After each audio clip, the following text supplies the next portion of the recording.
Hi, this is Dan Pertu with the Muse and Music podcast, and I am so excited now to be interviewing violinist William Shaub. He is the concertmaster of the Knoxville Symphony Orchestra and also guest concertmaster at various orchestras around the world, including the CBSO in the UK, the Arctic Philharmonic, and in orchestra in New Zealand as well, New Zealand Symphony. So, welcome. I'm so happy to be talking with you today. Hi, Dan. It's such a pleasure to be with you. Thank you for the invitation to be on your wonderful podcast. Thanks so much. So, I love to talk with various artists, various musicians, conductors, violinists, um, artistic administrators, people in the field. And one of the things I always like to start off with is a question about artistic inspiration. And in particular, I'd love to hear your thoughts on why you love your work as a concertmaster, a solo violinist, and what inspires you about what you do. Dan, that's such a great question to start with because I guess that really is the root of it all, right? It's like we have this life in music. You're a composer, right? I'm a violinist. I serve as concertmaster of Knoxville Symphony, and it kind of gets right to the why. One of the things that I found that I really admired when I was coming up, right? I was studying in school, going to, educational festivals like, say, Music Academy of the West.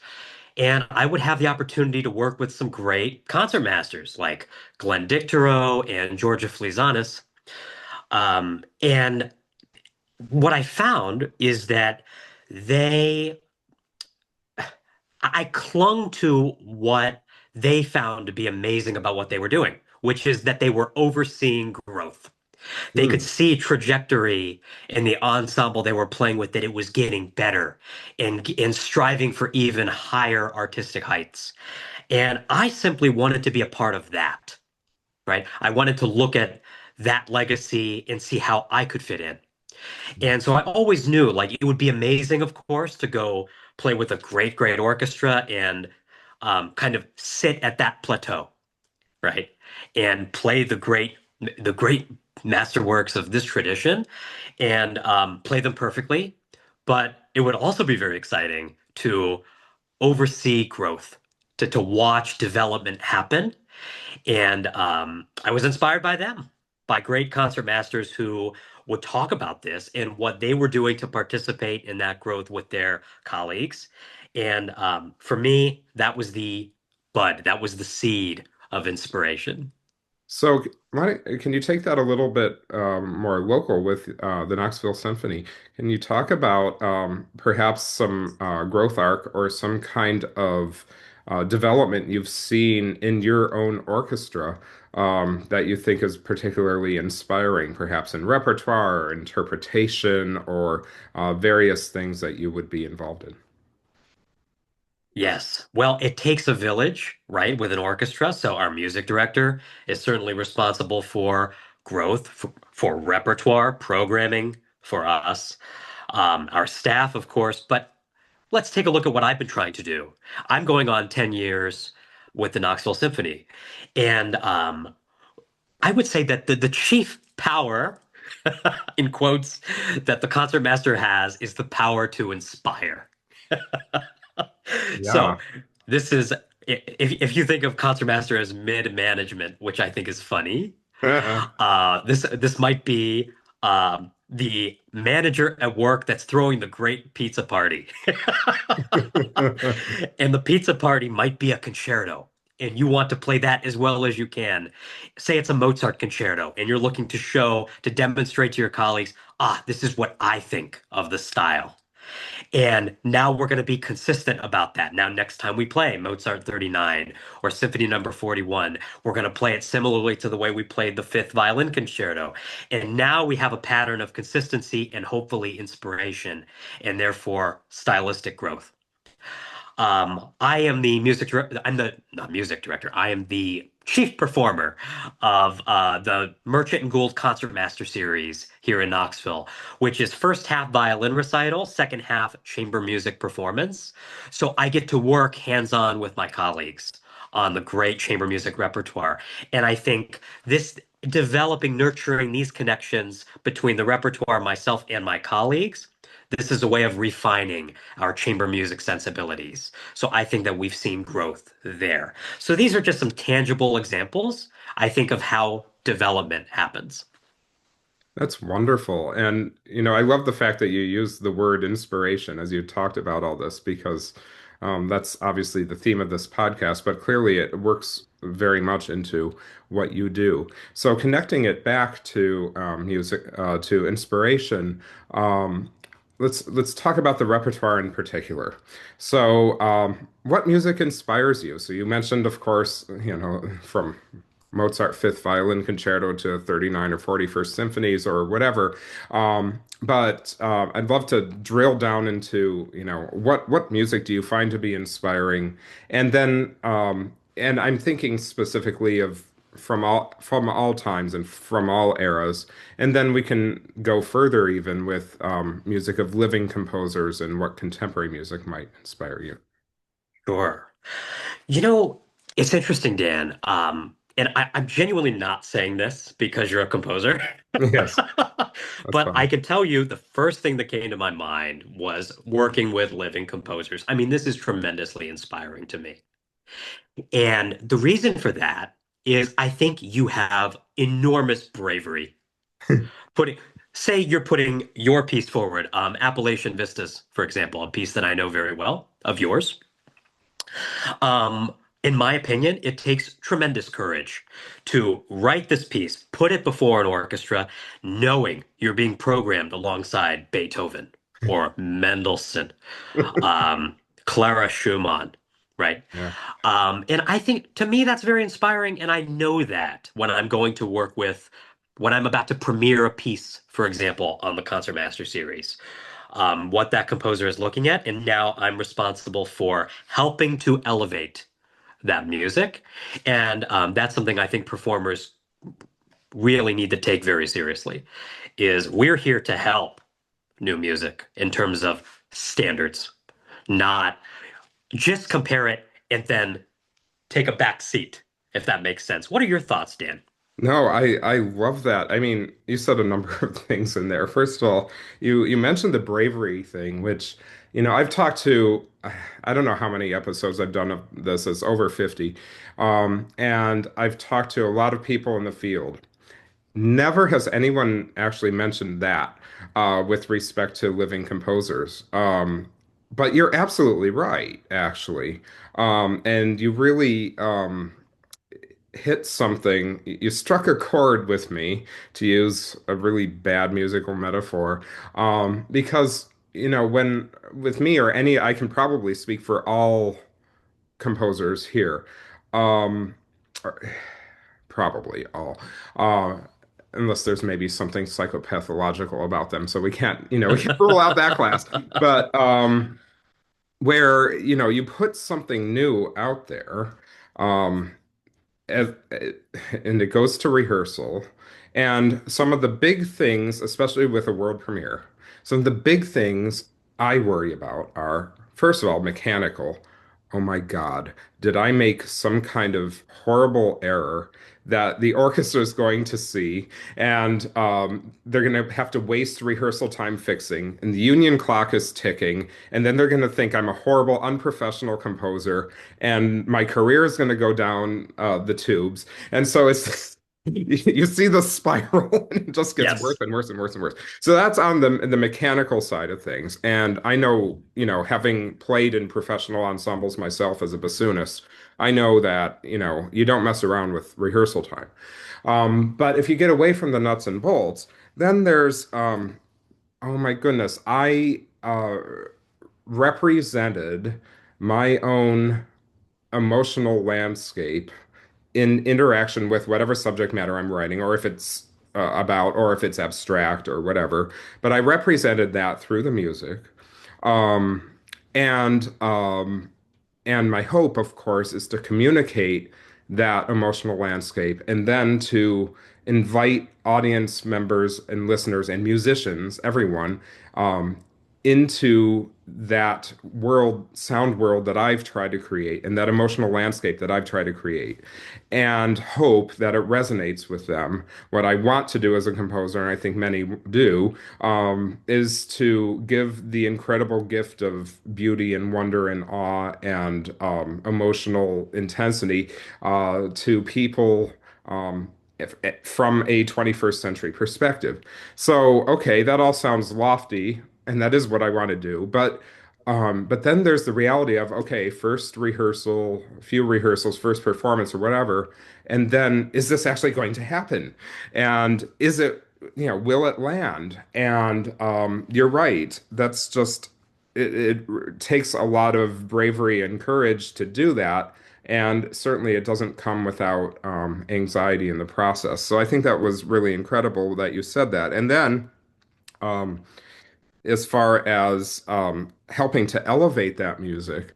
Um, yeah, I mean, I appreciate what you're saying because the performers are there to bring those static notes on the page to life and to realize whatever the composer's vision is. And it is also very much a partnership in that.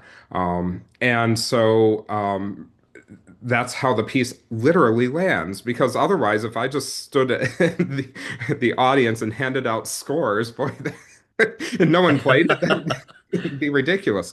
So we need the incredible musicians to pull it off. So I really appreciate your perspective on that and helping to elevate it and breathe life into the music. Absolutely. And it's interesting, Dan. What is the technical term you guys use for like the final draft of a piece? Can you remind me if that is it's like it's an edition, it's an editing thing. What is that called? The final, well, I would just call it the final edition, but I guess Yeah. I don't know when the edition that you engrave or something, and The maybe there's engraved, that's it. the So engraved the edition. engraving, yes. Yes. So let me ask you this, Dan. The engraving of a piece, I know that this can be very stressful Yes. for composers. Getting the engraving right, so to Yes. speak, the edits, making sure that, the articulations look proper, that musicians can read it, etc. I feel like after, say, 2020, 2021, after, orchestras had significant experience now with, say, Florence Price's music, where we knew Florence Price's music was outstanding. We knew audience loved it, but many orchestras ran into problems with editions, right? Hmm. There were editing issues with her music um, that where we had to find consistency in those markings. And that was a real challenge with the pressures of rehearsal time, which you mentioned. Has that changed how orchestras view your music now, where maybe the pressures are not quite so high, where we know that okay, we can do this, even if there are just a few issues with the edits? What's going on there? I think that's a great question. Um, I'm not sure I have enough data to give the most accurate answer, but I can give you an impression. Um, and I'm sure there are going to be a lot of exceptions out there. Um, every orchestra I've worked with since that time that you've mentioned has been very polite about any kind of minuscule issue that has arisen with my engraving. Um, and it could be in part due to what you're talking about. Um, it could also be a general shift in overall professionalism. I grew up in the late 90s playing and early 2000s playing in ensembles. And at that time, when I was performing alongside one of like my college teacher, he was a professional bassoonist, Stephen Walt, in the Albany Symphony. He was their principal bassoon. But he also played in the Berkshire Symphony, which is the orchestra I played in, which was also a paid orchestra. And I remember at that time, he and other orchestra musicians very much were very emphatic about how perfect the score had to be and how easy it was for orchestras to lose respect for the composers at that time. Um, and I'm not saying that he would, but just saying that that was a cautionary tale he gave to me as a musician. So I feel like there's a shift, at least from there all the way to now, that there is maybe a little more recognition that there needs to be a little bit of flexibility. One other thing I have noticed though is when you have the partnership with in the collaborative nature where conductors and orchestra musicians are seeing composers a little more as partners. And then you talk about sort of the living relationship with respect to articulations, phrasing, and how they interact with acoustics. Because, what I might engrave on the page, a phrase marking, a dynamic swell, certain dynamics that where I'm trying to balance in my head the dynamics. And then you get it into the hall, and it just doesn't work in that hall. And Yes. so then there has to be a dialogue there. Or I don't know how many times I've talked about playing the line, and I know it might sound basic, but when orchestra musicians are trying to be so good about getting every note right and making sure that they're accurate, then they sometimes will forget the line or forget the direction or the phrasing of the music. And well, as a violinist too, I'm not going to be marking a phrase like Brahms in a violin part. Brahms's bowings are hysterical sometimes. They're really, really, I don't know their Yes. phrases really. They're not bowings. Yes. But I'm not going to mark a long phrase like that because it'll look weird or violinists will be like, "What's that?" Well, So, Dan, it's interesting you mentioned that because immediately when you mentioned long phrases, I yeah, thought of some of the very fast tempo markings that we see, right? I yes, mean, we'll see exceptionally fast tempo markings from Strauss, right? yeah, From Fauré. And I think what these composers were trying to tell us is this is not necessarily the tempo, but this is the idea, if right. that makes sense. Get a feel for what 168 feels like. Now play it at 132, but the feeling is this. Because I think they knew Yeah. that things wanted to sit and we wanted to pick the daisy every 2 bars. But they were saying wait 10 bars, then pick the daisy. No, I love it. I mean, I do think, as a composer myself, I feel like there needs to be um, some interaction and flexibility with those markings. And yeah, I put down numbers because you have to start somewhere. Um, and it gives a sensibility, if anything else.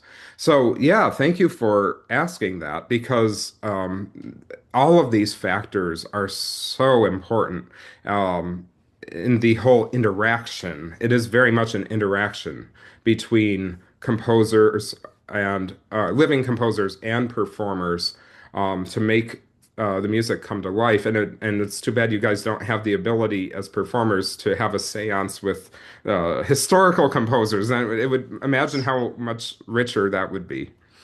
Oh, you're right. I mean, this is a long tradition of composers and performers working together very closely. Immediately you could think of, the Schumanns working with Joachim, Mm. Brahms working with Joachim, right? And I think yeah, that tradition is one that we cherish for sure. It absolutely is. Not to go on a little too long on this, but you brought up Brahms and Joachim, and it makes me think of the violin concerto. And I have just recently finished a violin concerto, and I collaborated with Holly Mulcahy, another violinist. Um, and in the process of writing this, I had two layers of interactions with living violinists. I would first write down my ideas because I'm not a violinist, although I've written a lot of violin music by now. I would write down my ideas, and my wife's actually a violinist. So I'd show it to her and say, will this embarrass me? And and then she's like, yeah, don't do that. And then she would show me with her fingers like what it would actually do to the hand. I'm like, okay, yeah, I'm not doing that. And then we'd work out something that would work better. And then I felt confident enough to show it to Holly, so I didn't look like I was a complete idiot writing the violin music. And then she'd say, "Well, yeah, it's doable, but this works even better, particularly for what I'd like to do with the music." And I'd be like, "Okay, great. Let's just do that because the effect is still the same. I'm more concerned with the effect rather than every single silly little note.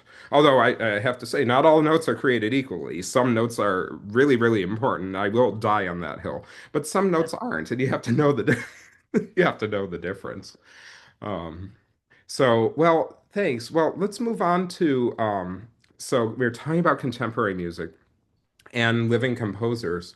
Do you have preferences for specific aesthetic orientations or styles in new music? I remember you saying to me that is one of your favorite questions, so I'm really Yes. curious to hear where you go with this one.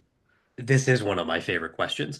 I find, Dan, that when I work with um, a lot of composers, one of the things I find is they have no shortage of ideas. Mhm.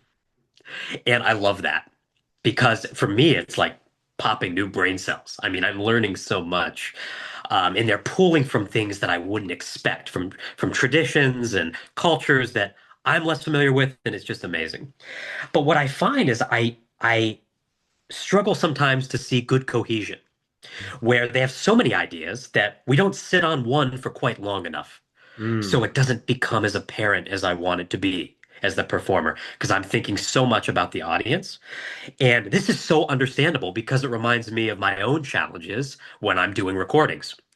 Say I'm recording a violin sonata with my pianist, and I'm listening back, and I'm like, I wish I had sat on that idea longer.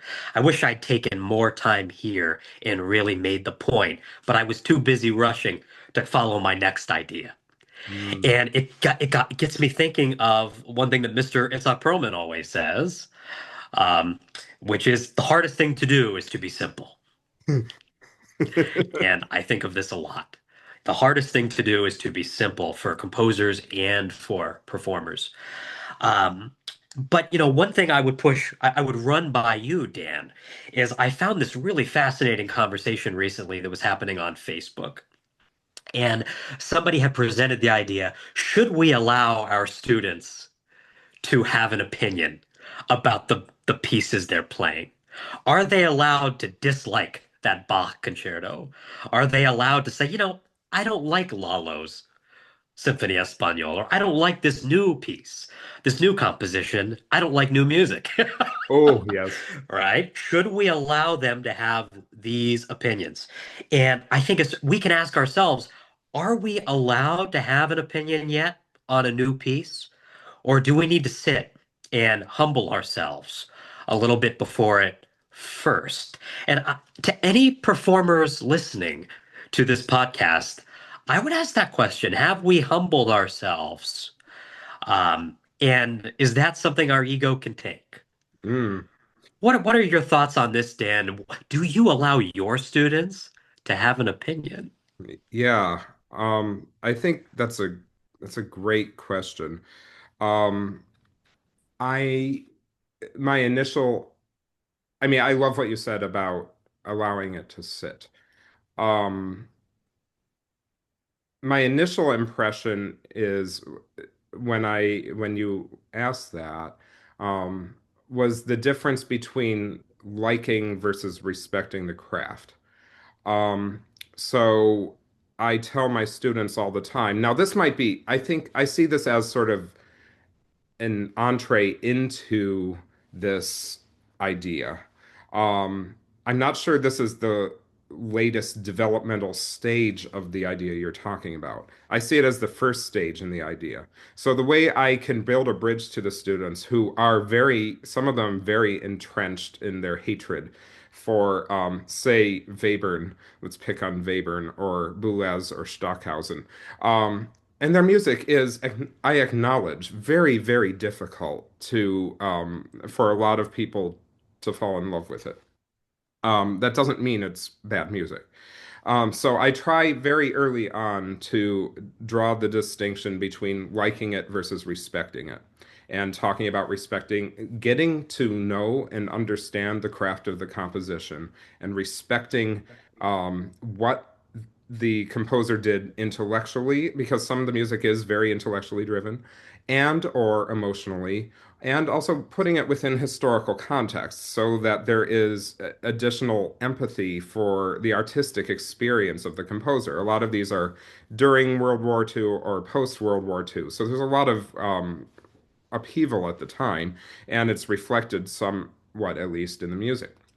So I think that's part of the developmental arc of this. But then as we go on further, it could be that the more mature artist gets to the point of um, sitting with it and humbling themselves, which is what you talked about, where it could be even beyond the initial, okay, I hate this, but I respect it.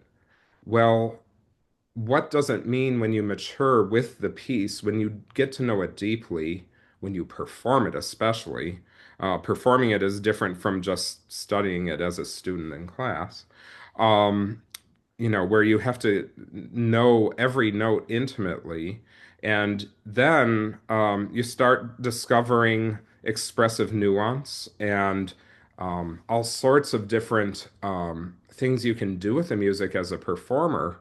And if you didn't have that kind of open-minded attitude that comes from being humble, then perhaps you would miss out on how well you might actually perform the music. That's right. That's so true. It's like I think with students, it's almost like we're not trying to disempower you, saying you're not allowed to have an opinion. We just want to make sure that you're not missing out on something that you're about to fall in love with. How many Mhm. times has that happened to you and me, Dan? Yeah, yeah. Well, I can give you a great example of that. It was when I first listened to Mahler's Second Symphony. It was recommended to me actually by my high school band director. He was a timpanist, and he had played the timpani part when he was um, at one point. And he said, because he knew I loved, I had vast knowledge of a lot of the romantic composers. I knew the Tchaikovsky symphonies, Brahms, whatever. He said, well, you've got to listen to Mahler too. And when I listened to it for the first time, I thought, I mean, there were parts of it that really spoke to me. It was very visceral. It was very incredible, but some of it was so much. On a first hearing, it was just so much to take in.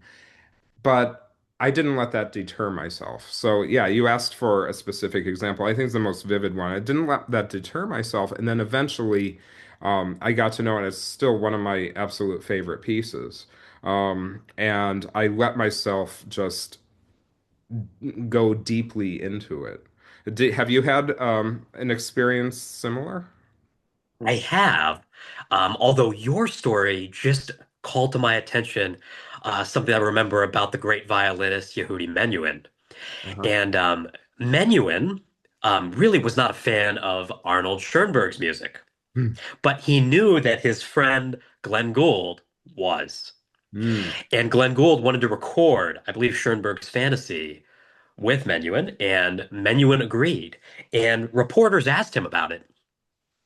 And Menuhin said, I agreed because I knew that knowledge is power. And Mm. that if I knew as much about Schoenberg that Gould does, I would love it as much as he does. I just don't have the knowledge. Mm. And it's Wonderful. almost like that is true. I think knowledge is power. And now you feel this power over the piece because you know it so well. Mhm. And now you start to like it because your personality is coming through and you've made it your own. Yeah, And absolutely. it's interesting you mentioned Mahler. I think for a lot of people, Mahler is the gateway to that because it might not be immediately satisfying, right? Mhm. For me, the piece was Mahler 1. I kid you not. Yours was Mahler 2, mine was Mahler 1 in youth orchestra in Yeah. Cleveland. Oh, yeah. Oh, and it's because it's a completely new sound world. It's Yeah, different than your Bruch violin concerto, right. and it's different than your your Sanson cello concerto. This is a new tone, a new sound, and these are great examples. Yeah. Interesting. Well, you brought up Cleveland Youth Orchestra. I had to ask, because I also played in that orchestra as a bassoonist, but we probably our times probably did not overlap. We did Mahler 4 and on one of the concerts, and I remember that one actually was surprising to me. I remember thinking, well, this came after the second, and this came after the third. And usually you think of their composers' developmental arcs as being linear, but they aren't. And I'm not saying it was developmentally less sophisticated or it was a bad composition by comparison, but instead it's so much more it pared down comparatively. Although, what does one really do after Mahler 3? Okay, you write the eighth, but in terms Yes, of absolute size and scale, um, I mean, there is some regression to the mean there, but I um, agree, and I guess that is in part that's partially the genius of Mahler 4. It's just that it's so different and mhm, so strange in comparison, right? yeah, He's very directly attacking things that are just not in his earlier symphonies, yeah, for sure. right? And it starts with Uh, sleigh bells. yeah, and it starts with sleigh bells, right? It's The sort of original sleigh ride, yes. a little strange thing to do, but it was wonderful, a wonderful Yeah. color. So, well, let's move this on to the interaction then to between violin soloists, concertmasters, people like you, and living composers, and also what. Let's look out to the future a bit. What does it imply for the future?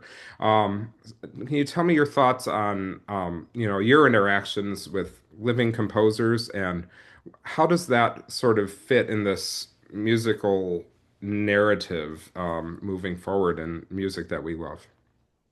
It's interesting, Dan. At the Knoxville Symphony, we do a lot of contemporary music on nearly all of our Masterworks concerts.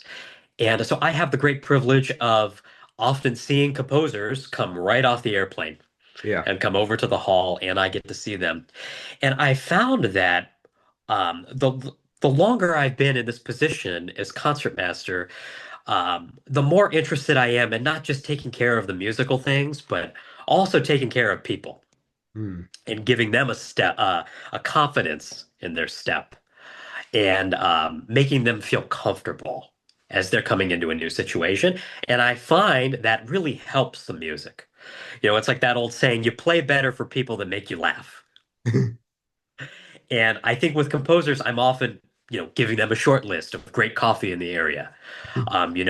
Checking to see how they're feeling, as their piece is right about to be played, and where that is, and where they were thinking, where they were hoping it would be in the rehearsal process, Hmm. right? So yeah, what I've found is that collaboration, I'm increasingly interested in the human component, and a good friend of mine likes to say, concertmaster is half violinist and half psychologist. Hmm. That might be taking it a little bit too far. You could philosophize too deeply, but I do like to see new conductors coming in and new composers coming in. I like to see them comfortable and feeling like they're doing their best work. Hmm. That's wonderful. Well, I have to say, from the composer's perspective, we do greatly appreciate, well, I don't know, not everyone drinks coffee, but for those of us who drink coffee, we do greatly appreciate a wonderful coffee shop. Because many of us end up with a lot of weird downtime at weird times during our residencies, and it's great to not have to be stuck in a hotel room the whole time. So, and the little things actually matter. When I've been guest composer, I've given been given little gift bags or a parking spot. um, it's amazing what a parking spot will do for morale. Yes. Um, and these are little things. They don't even cost any money. You just need to buy a traffic cone or Yes. something. But to your broader point, you're right. It's about and actually, what you're saying about where the piece is in the rehearsal process. I think that's a particularly salient point. I know when I've been able to be part of the entire arc of a rehearsal, and it's not always the case, but sequence. But when I've been able to be part of that, um, the first rehearsal, especially of a brand new piece, it's like, oh my God, okay. But then there's the second rehearsal, and it changes so much, of course. Yes. And if there's a third rehearsal or not, then there's also the fear of the brilliant dress rehearsal and then the performance that isn't as good. You ever have that Yes. happen? I would ask you that question. Have you seen that with your music? Have you seen a fantastic dress rehearsal and then a performance that was not so hot? Interesting. Oh yeah, it does happen. I wouldn't say it's not quite as not so hot, but it's sort of like, oh my God, they got it perfectly in the dress rehearsal, and then the performance, okay, it's good. It was Yes. good, but or a percussionist miscounted a rest or something. It's like, but these are human things. They happen. Um, Absolutely. You know what I think really helps with that, Dan? And I've seen this. Um, I've seen this happen particularly in the most evocative works, yeah. like say a piece that is trying to emulate say the sounds of space or the sounds of birds, something very very specific. I found that we can get so knee deep in how this particular two bar sound ought to be made. And I found that can eat up time on the clock that can rob the performance a little bit. Where if we had not spent time, uh, recreating the Mockingbird, you know, exactly as we heard it on Sibelius, I think that the benefits of playing that whole section again once or twice in that rehearsal would have helped the performance that much more. So, mainly because the new work is a little bit less familiar. It's not that, Brahms Symphony Number 3 that we've been playing for 10 years, but it's something new. We don't have it in our ear. The opportunity to play it a few times, I would always encourage because that can build to the performance where it might not be the exact sound we had, but at least it sounds amazing. It's convincing, if that makes sense. Yeah, no, I love that point. So I have occasionally had the experience of observing other composers interact with professional orchestras, and it's interesting to me to see the decisions uh, uh, that the composers and the conductors make in real time and what they focus on. And I would love to be almost a professional fly on the wall where I could be in those kinds of circumstances and make observations throughout the field. Because my own feeling is I am someone who I focus on what creates the best artistic experience of my piece overall, and so for the audience. And so how do you make that happen? Most of how you make that happen is by staying out of the musicians and conductors' way um, during the rehearsal process and letting them do what they do. So most of the time, I just let the conductor call on me if the conductor wants my input at the time. And then I'll give a list of things.